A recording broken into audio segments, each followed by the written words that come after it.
কিনছেন? কটা কিনছেন কাকু? সাইড ডে এত বাজারটা কি করবেন? বাড়ি কি ঘর তুলবেন নাকি? না, কত কামে লাগে। কত টাকা পিস নিচে গেলে দাম? 250 টাকা যাচ্ছে। 250 করে। চার দিয়ে নিচে 700 টাকা। 700 টাকা।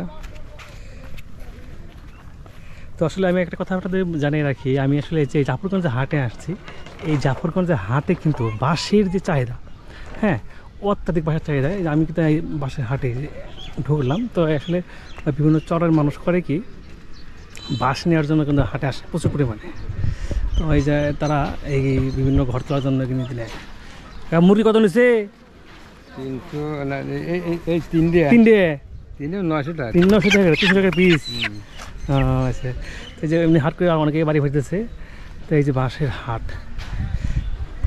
তো বাঁশের কিন্তু বেশ চাহিদা এই হাটে।